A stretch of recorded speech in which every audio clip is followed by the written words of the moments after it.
কাকে দিয়ে খুন করিয়েছিলেন, কার কার নাম বেরিয়েছিল। আজ গভর্নমেন্ট চেঞ্জ হলেও মনে রাখবেন, আমি তো সবটাই জানি। মনে আছে শহীদ শরীফ ওসমান হাদির কথা, যাকে বক্স কালভার্ট রোডে নির্মমভাবে গুলিবিদ্ধ করে হত্যা করা হয়েছিল। এরপর হত্যাকারী ভারত পালিয়ে গেলেও পরবর্তীতে তাকে বাংলাদেশে নিয়ে এসে আইনের আওতায় আনা হয়। কিন্তু হঠাৎ করেই ঘটনার মোড় পাল্টে গেল।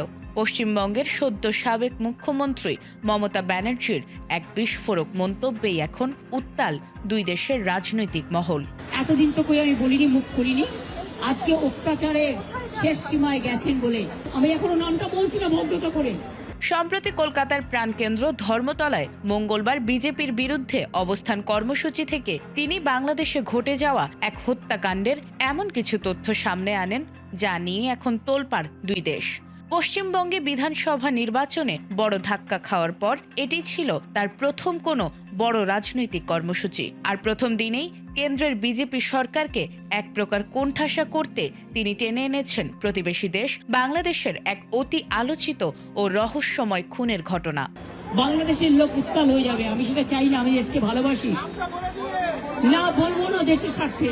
তবে তার এই মন্তব্যে তিনি কারো নাম উল্লেখ না করলেও ঘটনাটি ডিসেম্বর 2025-এ ঘটে যাওয়া হাদি হত্যাকাণ্ডের সাথে পুরোপুরি মিলে যায়। এ সময় তিনি বলেন, বাংলাদেশ কাঁপানো একটি বড় হত্যাকাণ্ডের খুনিরা যখন মেঘালয় সীমান্ত পার হয়ে পশ্চিমবঙ্গে আশ্রয় নিয়েছিল, তখন রাজ্য পুলিশের বিশেষ শাখা এসটিএফ অত্যন্ত সাহসিকতার সাথে তাদের গ্রেফতার করে। এটিকে তাদের ক্রেডিট বলেও জানিয়েছেন তিনি। কিন্তু আসল চমক তৈরি হয় এর ঠিক পরেই। আজকে আমার দুঃখ একটাই, যাদের জন্য সারা জীবন করেছি তারা আজকে গদ্দারের সাথে লাইন করছে। মমতার দাবি, খুনিরা ধরা পড়ার পরপরই তার ফোনে একটি সরাসরি কল আসে। লাইনের ওপাশে ছিলেন খোদ ভারতের কেন্দ্রীয় স্বরাষ্ট্রমন্ত্রী অমিত শাহ। স্বরাষ্ট্রমন্ত্রী নাকি মমতাকে অনুরোধের সুরে বলেন বিষয়টি যেন কোনোভাবেই জানাজানি না হয়, কারণ এটি দেশের অভ্যন্তরীণ সুরক্ষার ব্যাপার। তবে মমতা স্পষ্ট জানিয়ে দেন, দিল্লির ক্ষমতা বদল হলেও অতীতের সমস্ত গোপন নথির হদিশ তার কাছে রয়েছে। কাকে দিয়ে খুন করিয়েছিলেন, কার কার নাম বেরিয়েছিল, কোনো কিছুই তার অজানা নয়। না বলবো না দেশের স্বার্থে।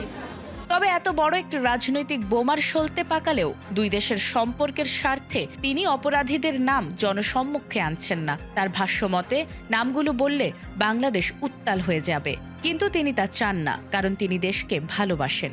নির্বাচনে হারের পর কোণঠাসা মমতা ব্যানার্জির এই একটি মন্তব্য ঘিরে এখন দুই দেশের রাজনৈতিক অলিন্দে এক নতুন তোলপাড় সৃষ্টি করেছে। নাজমুন নাহার জান্নাত, এটিএন বাংলা।